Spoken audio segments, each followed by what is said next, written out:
मैंने आपका समय राहुल जी मैं सिर्फ आपके 2 मिनट लिए हैं।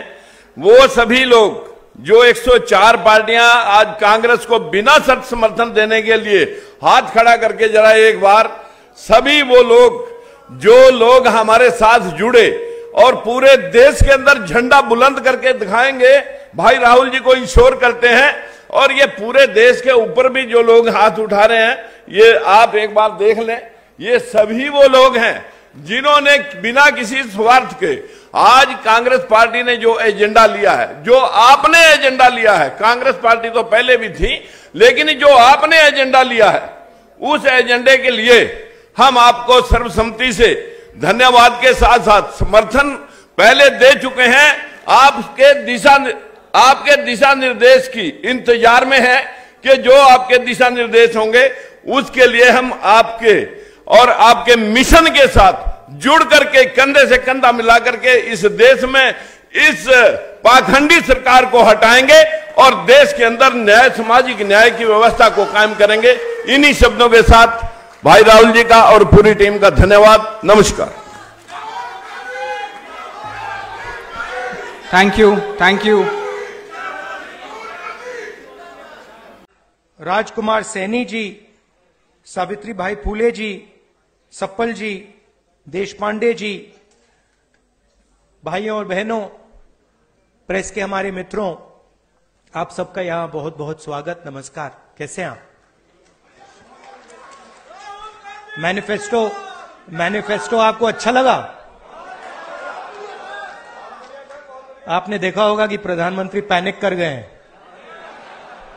हाँ, बिल्कुल हिल गए, घबरा गए।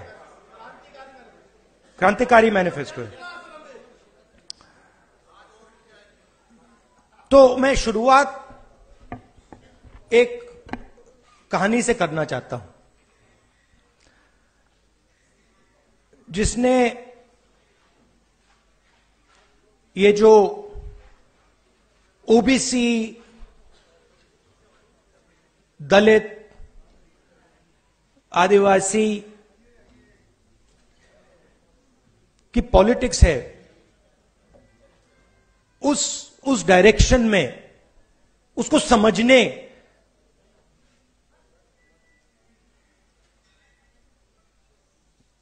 समझने में मेरी थोड़ी मदद की। एक दिन 10-15 साल पहले मैंने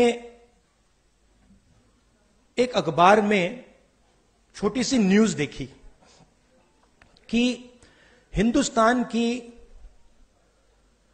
एक फैशन डिजाइनर फ्रांस में जाकर अपने कपड़े फैशन शो कर रही थी। तो मुझे काफी अच्छा लगा कि फ्रांस फैशन की राजधानी मानी जाती है। फ्रांस के डिजाइनर अपने आप को दुनिया के सबसे टॉप फैशन डिजाइनर मानते हैं। तो मैंने कहा देखो, बड़ी अच्छी बात है, हिंदुस्तान की एक फैशन डिजाइनर पहली बार फ्रांस के पेरिस में जाकर अपने कपड़े दिखा रही है। 2-3 दिन बाद उसी अखबार में मैंने एक आर्टिकल देखा कि फ्रांस के डिजाइनर्स ने हिंदुस्तान के जो डिजाइनर थी उसका मजाक उड़ाया कि देखो, इसको तो डिजाइन ही नहीं आती। तो अब मेरे 2-3 फैशन डिजाइनर दोस्त हैं जो फ्रांस में, इटली में फेमस फैशन डिजाइनर्स हैं। तो मैंने फोन उठा के मैंने एक फैशन डिजाइनर को फोन लगाया जो मेरा दोस्त है। मैंने उससे कहा देखो, तुम लोग क्या कर रहे हो? तो कहता है क्या? मैंने कहा हिंदुस्तान से एक लड़की आती है, पहली बार आती है, अपना अपने कपड़े दिखाती है, फैशन दिखाती है, और आप लोग डर गए तो आप लोग उसका मजाक उड़ा रहे हो कि आपको अच्छा नहीं लगा कि इंडिया की एक औरत आपके सामने आकर जो आप काम करते हो उससे अच्छा काम कर गई। नहीं, ताली मत बजाइए, अभी कहानी पूरी नहीं हुई है। तो वो मुझे कहता है, देखो तुम लोग सुपर पावर की बात करते रहते हो, मगर ऐसे तुम लोग सुपर पावर कभी नहीं बनोगे। और अगर तुम सचमुच बात समझना चाहते हो तो मैं समझा देता हूं, मगर तुम्हें अच्छी नहीं लगेगी बात। मेरा दोस्त है। मैंने कहा देखो बात यह है कि हिंदुस्तान से लड़की आई है, तुम लोग घबरा गए हो, तो ऐसे उल्टे सीधे बहाने मत बनाओ। कहता है नहीं, मैं समझाता हूं तुम्हें। मुझे कहता है राहुल, मुझे फैशन डिजाइनर कहा जाता है, हम सबको फैशन डिजाइनर कहा जाता है, मगर हम फैशन डिजाइनर नहीं हैं, हम दर्जी हैं। फैशन डिजाइनर सिर्फ नाम दिया गया है, हम हैं दर्जी। और आप दर्जी से बात कर रहे हो। आपने मुझे कोई भी कपड़ा दे दिया, मैं उस कपड़े को समझ जाता हूं, छूते ही मुझे कपड़े के बारे में पूरा सब पता लग जाता है। कैसे गिरेगा, कैसे काटा जाएगा, किस पर किस प्रकार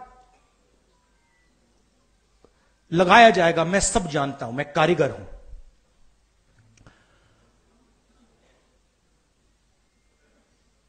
आपने जो औरत भेजी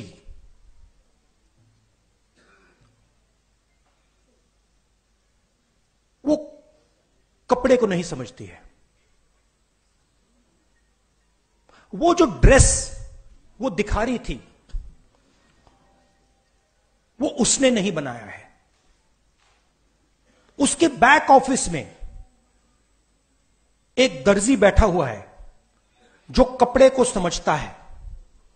आपने यहां एक दलाल भेजा है, एक दलाल भेजी है। आप उस दर्जी को भेज दो, हम ताली बजाएंगे। मैं हैरान हो गया। उसने कहा कि देखिए, आप सुपर पावर की बात कर रहे हो, और जो आपके देश को बनाता है, चाहे वो नाई हो, चाहे वो दर्जी हो, चाहे वो बढ़ई हो, मेटल वर्क्स का काम करता हो, इलेक्ट्रिशियन होता है, उसको आप छुपा के बंद कमरे में रखते हो। और ये औरत जिसको आपने भेजा है, इसको कपड़ा तो समझ नहीं आता, क्यों हम इसकी ताली बजाएं? बहुत गहरी बात बोली।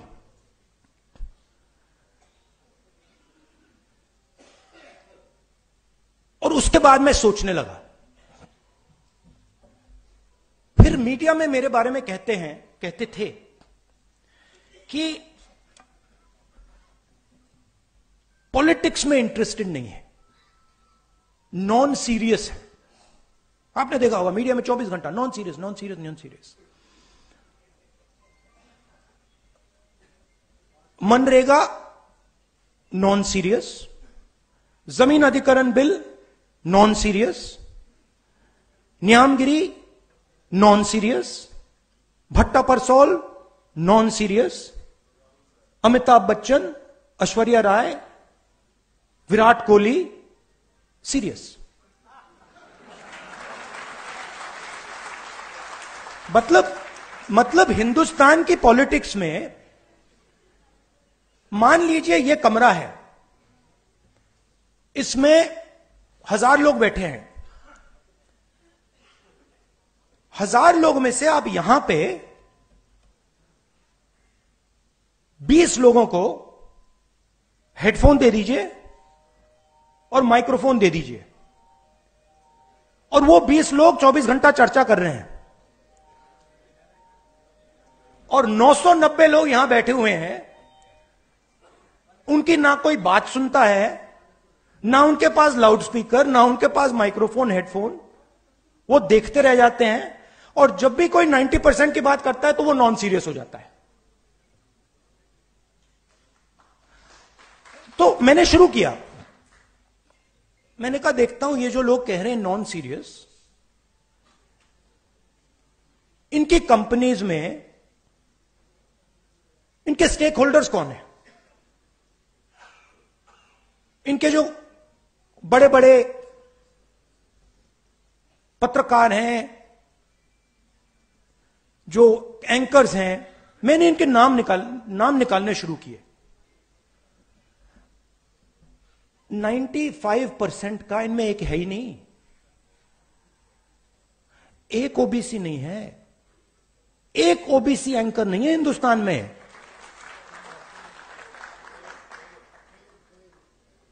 एक ओबीसी एंकर नहीं है, एक दलित एंकर नहीं है, एक आदिवासी एंकर नहीं है। सारी की सारी कंपनियों के लिस्ट में 90% से एक मालिक है ही नहीं। तो लाउडस्पीकर आपके हाथ में ही नहीं है, और अगर लाउडस्पीकर आपके हाथ में नहीं है तो जो भी आप बोलोगे वो नॉन सीरियस।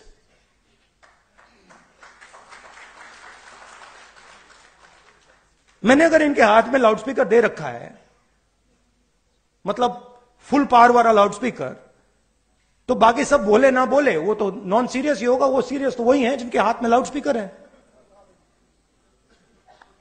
तो मीडिया में आपका कोई नहीं, और मीडिया को किसका पैसा जाता है? जीएसटी का पैसा जाता है, सरकारें पैसा देती हैं। हर स्टेट की सरकार, दिल्ली की सरकार हजारों करोड़ रुपए देती है, हिंदुस्तान की सरकार हजारों करोड़ रुपए देती है। किसका पैसा है ये जीएसटी से आता है, ये 90% का पैसा है। अब मैं कह रहा हूं कि भैया अगर 90% का पैसा है तो एक दो लाउडस्पीकर तो पकड़ा दो।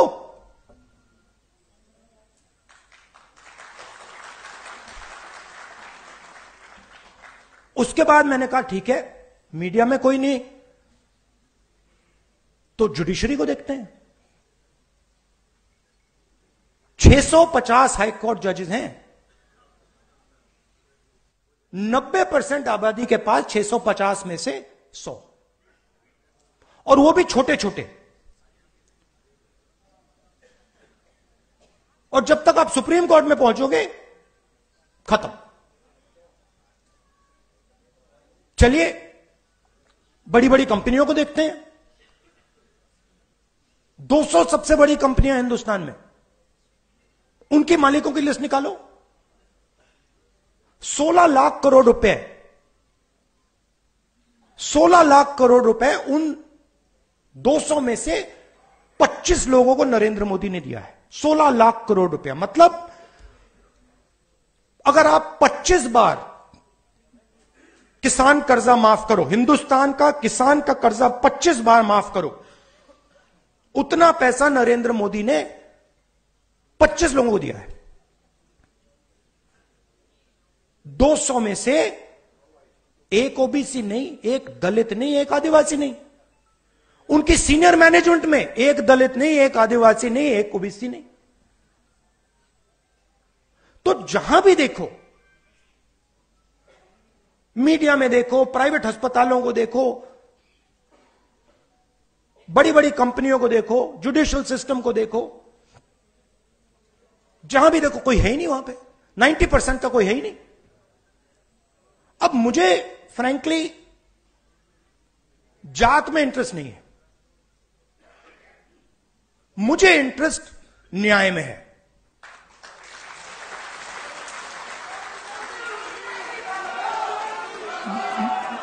मैं सिर्फ ये कह रहा हूं कि हिंदुस्तान में आज 90% के साथ अन्याय हो रहा है, भयंकर अन्याय हो रहा है। अब मैंने ये भी नहीं कहा आज तक मैंने यह भी नहीं कहा कि हम कोई एक्शन लेंगे। मैंने सिर्फ यह कहा है कि देखिए, यह पता लगाते हैं कि कितना अन्याय हो रहा है। इसका तो कोई ऐतराज नहीं होना चाहिए। अगर आपको चोट लगे और मैं आपसे कहूं, भैया शांत हो जाए जरा, और मैं आपसे कहूं कि देखिए इनको चोट लगी है, एक्सरे करा लीजिए, तो एक्सरे से किसी को इतराज तो नहीं होना चाहिए ना। मगर आप देखिए, नेशनल मीडिया को देखिए, नरेंद्र मोदी को देखिए, जैसे ही मैंने एक्सरे का शब्द प्रयोग किया, मैंने सिर्फ यह कहा कि टेस्ट करते हैं अन्याय कितना है, सारे के सारे खड़े हो गए। देश को तोड़ने की कोशिश हो रही है, देश को बांटने की कोशिश हो रही है। एक्सरे से क्या बटेगा, कैसे बटेगा? एक्सरे से सिर्फ 90% को यह पता लगेगा कि उनकी भागीदारी कितनी है। अब सारे के सारे देशभक्तों को यह अच्छा लगना चाहिए। देशभक्त क्या चाहता है? देशभक्त देश में न्याय चाहता है। देशभक्त अन्याय थोड़ी चाह सकता है। देशभक्त चाहता है कि हिंदुस्तान आगे बढ़े, देशभक्त चाहता है कि हिंदुस्तान एक दिन सुपर पावर बने, जो भी जैसे भी आप कहना चाहो। तो अगर आप सुपर पावर बनना चाहते हो, चाइना से मुकाबला करना चाहते हो, तो 90% शक्ति का प्रयोग तो करना पड़ेगा। अगर आप 90% की शक्ति का प्रयोग ही नहीं करोगे तो कैसे बनोगे? तो बड़ी इंटरेस्टिंग बात है कि सारे के सारे लोग अपने आप को देशभक्त कहते हैं। सारे के सारे जो अपने को देशभक्त कहते हैं, एक्सरे से डरते हैं। मोदी जी ने 10 साल देश को कहा कि मैं ओबीसी हूं। जैसे ही मैंने एक्सरे की बात की, जाति जनगणना की बात की, नरेंद्र मोदी कहते हैं जाति नहीं।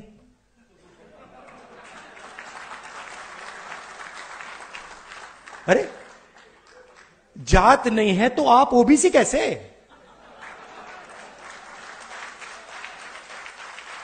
फिर आपको उस टाइम कहना था मेरी तो कोई जात ही नहीं है।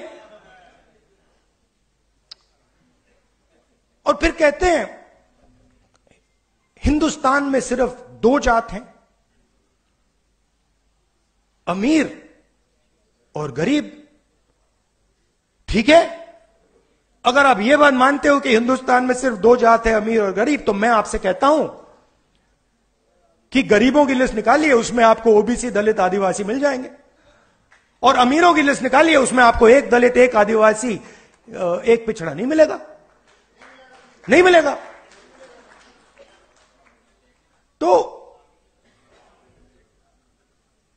ये मेरे लिए अब राजनीतिक मुद्दा नहीं है। ये आप बात समझ लीजिए। ये अब मेरा लाइफ का मिशन है।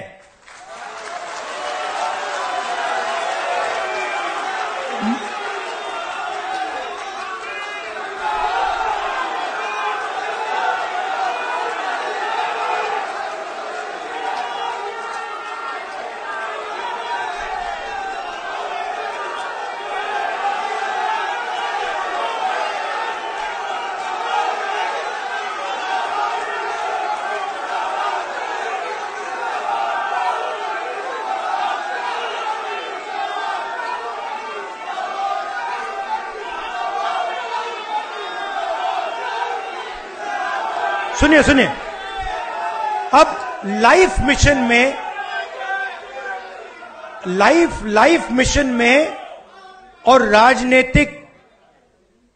राजनीति और लाइफ मिशन में फर्क मैं आपको बताता हूं। लाइफ मिशन में कॉम्प्रोमाइज नहीं होता है।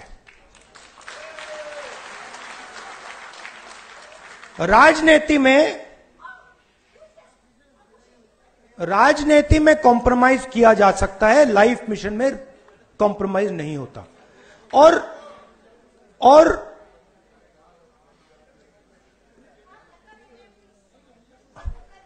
ज्यादा लोग आ गए।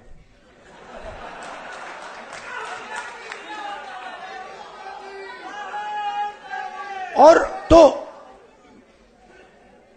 तो दो तीन चीजें हैं जो मैं आपको बताना चाहता हूं, और काम किस डायरेक्शन में करना चाहिए। सबसे पहले इसमें एक पॉलिटिकल डायरेक्शन है। पॉलिटिकल डायरेक्शन आपने मैनिफेस्टो में अच्छी तरह देख लिया है। आपने ही कहा कि मैनिफेस्टो क्रांतिकारी डॉक्यूमेंट है, उसमें एक्सरे है, और उसमें जो इनकम इनइक्वालिटी नरेंद्र मोदी जी ने की है, जो 22 लोगों को उन्होंने 16 लाख करोड़ रुपए ट्रांसफर किया, थोड़ा सा पैसा, ज्यादा नहीं, थोड़ा सा पैसा कांग्रेस पार्टी का मैनिफेस्टो वापस 90% को देने जा रही है। थोड़ा सा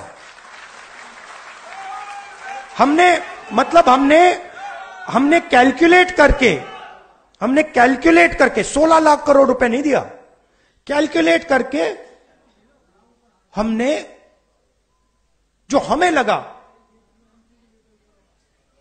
जो न्याय हमें लगा कि इतनी मदद करनी चाहिए, हमने मैनिफेस्टो में डाल दिया है। मगर उससे भी ज्यादा बड़ा एक काम है जो आप, मैं और हम सब को एक साथ करना पड़ेगा। देखिए, जो पिछड़े लोग हैं, सबसे पहले ये शब्द मुझे अच्छा नहीं लगता है, ये पिछड़े लोग, ये शब्द अच्छा नहीं है। सबसे पहले इस शब्द को खत्म करना है।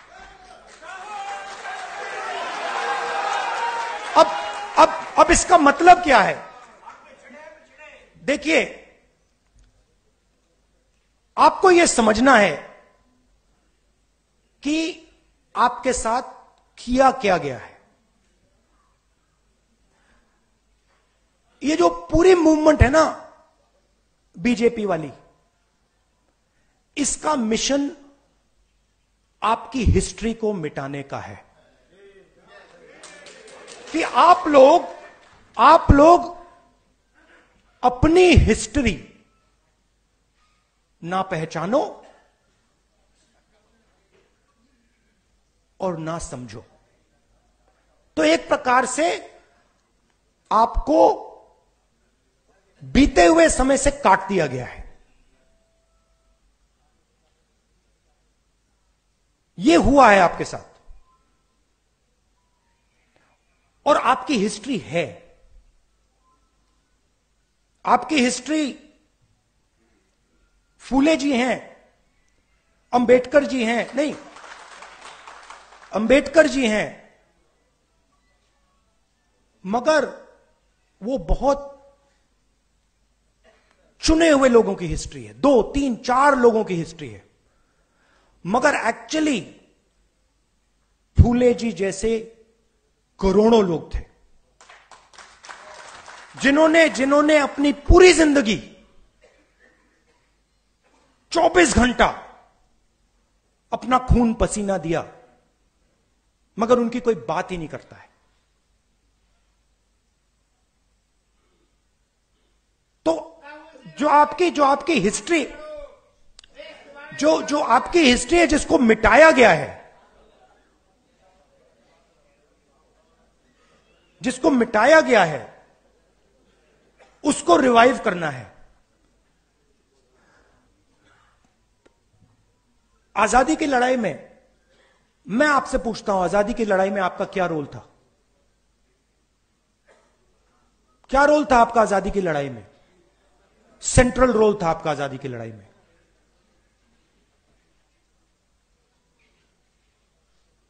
आजादी की लड़ाई पिछड़ा वर्ग, दलित, आदिवासी, इन सब ने लड़ी, मगर कोई मेंशन ही नहीं। माइनॉरिटी भी। तो मेरा कहना है कि जब तक हम आपकी हिस्ट्री को रिवाइव नहीं करेंगे, जब तक आपकी एक बार फिर जड़ नहीं लगेगी, हिस्टोरिकल जड़ नहीं लगेगी, तब तक यह लड़ाई नहीं लड़ी जा सकती। मगर यह एक बात समझ लीजिए कि जो मैंने आपसे पहले कहा, यह मेरे लिए राजनीति नहीं है, यह मेरे लिए लाइफ मिशन है, इसको छोड़ने वाला नहीं हूं मैं। और मैं गारंटी करके कह रहा हूं, जो कांचा जी ने कहा, आप लिख लो, जाति जनगणना को कोई शक्ति नहीं रोक सकती है। और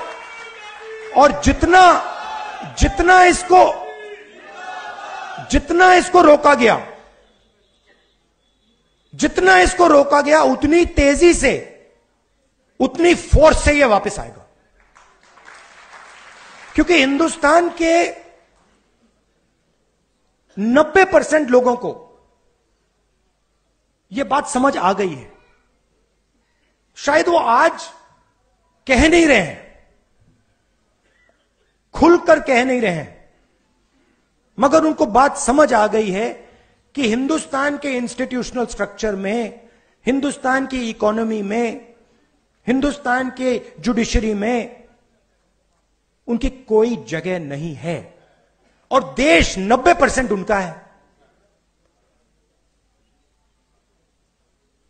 तो इसको रोका नहीं जा सकता है। और जैसे ही हमारी सरकार आएगी, मैं आपको बता रहा हूं, पहला काम जाति जनगणना होगा।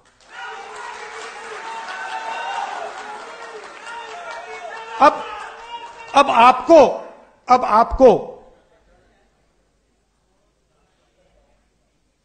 ये जो 90% हैं, इनको आपका काम है, आपका रोल है कि इनको बताना कि देखिए, इस देश में आपकी भागीदारी नहीं है। व्हाट्सएप पर, इंस्टाग्राम पर रील देखकर भागीदारी नहीं बनती है। मैंने भाषण में कहा कि हिंदुस्तान के युवा 7-8 घंटा इंस्टाग्राम की रील देख रहा है। 90% 7 घंटा, मैंने चेक किया, सर्वे कराया। हरियाणा में मैंने लोग भेजे, सर्वे कराया कि भाई युवा कितने घंटे इंस्टाग्राम पे हैं। 7 घंटे। मतलब बीजेपी का काम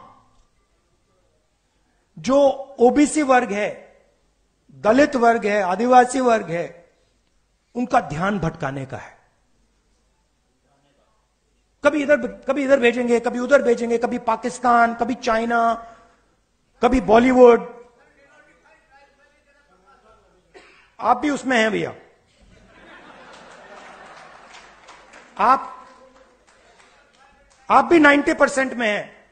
और आपकी हालत हम जानते हैं। आपको क्या सहना पड़ता है, हम सब जानते हैं।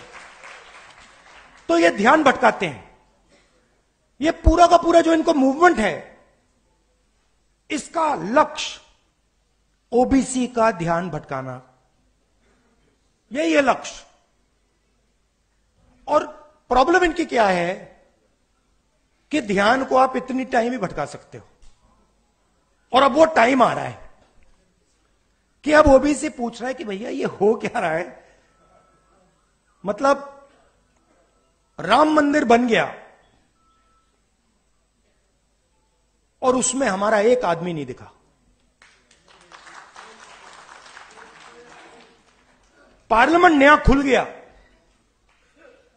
बड़ी पूजा हुई, नरेंद्र मोदी बैठे, मगर हमारा एक आदमी उसमें नहीं दिखा। दलित, आदिवासी, ये तो कह रहे हैं आदिवासी राष्ट्रपति है हिंदुस्तान में।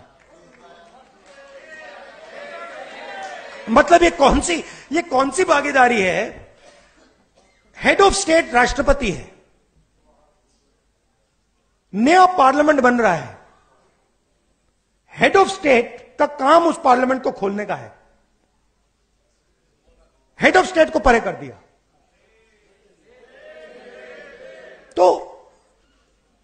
तो लोगों को यह बात समझ आ रही है।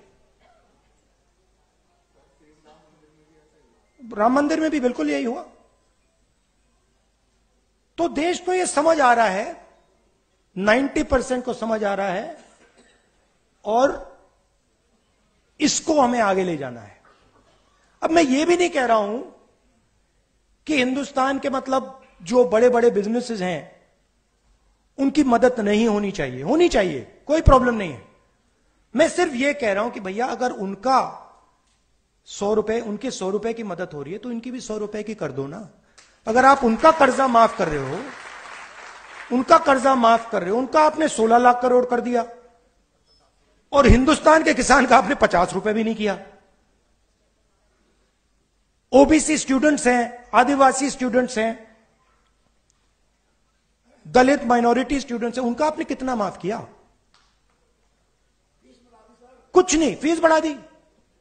और फीस बढ़ा दी नहीं, बात समझिए, आपने कहा फीस बढ़ा दी, फीस बढ़ाई प्राइवेट यूनिवर्सिटी कॉलेजेस में, सही? प्राइवेट यूनिवर्सिटी कॉलेजेस किसके? वही 5% के हैं। वो जमीन कहां से आई? जमीन कहां से आई? आपकी जमीन, किसानों की जमीन अक्वायर की। स्कॉलरशिप खत्म कर दी। तो प्राइवेट अस्पताल देखिए, प्राइवेट कॉलेजेस, स्कूल्स, कॉलेजेस देखिए, बड़ी बड़ी यूनिवर्सिटीज देखिए। आप जीएसटी का पैसा देते हो, जमीन आपसे एक्वायर की जाती है और फिर आपकी फीस बढ़ती है। और हर संस्था में यह है।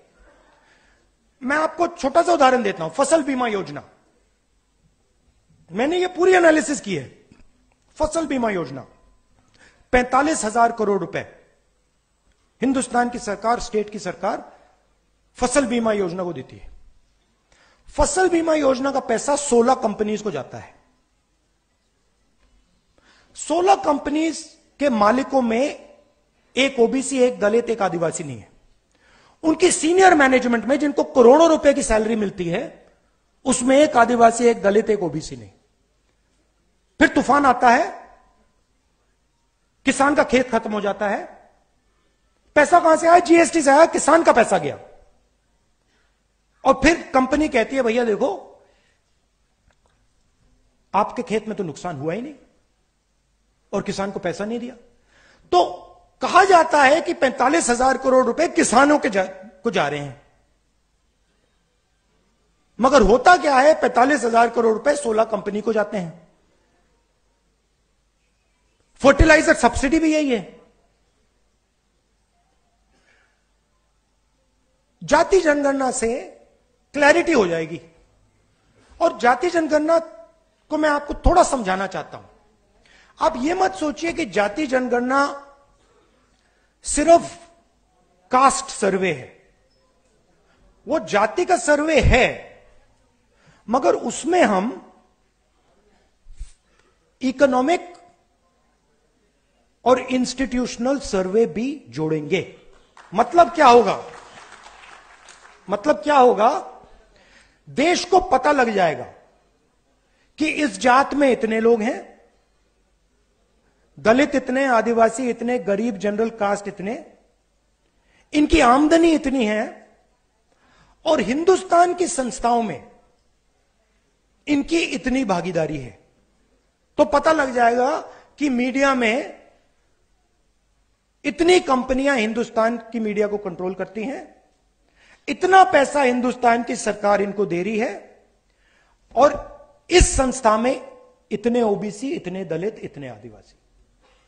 वो सब संस्थाओं का होगा। तो ये एक प्रकार से नेशनल एक्सरे मान लीजिए इसको। और मुझे लगता है कि 70 साल बाद ये एक जरूरी कदम है कि हम असेस करें कि 70 साल की आजादी के बाद आज सिचुएशन क्या है और इसके बाद हमें किस डायरेक्शन में जाना चाहिए। लॉजिकल है और इसका कोई इतराज नहीं कर सकता है। यह मैं आपसे कहना चाहता था। आप यह मत सोचिए कि यह काम 1 दिन का, 2 दिन का, 5 दिन का है। यह लाइफ टाइम का काम है और इसको हम मिलकर करने जा रहे हैं। आप सबका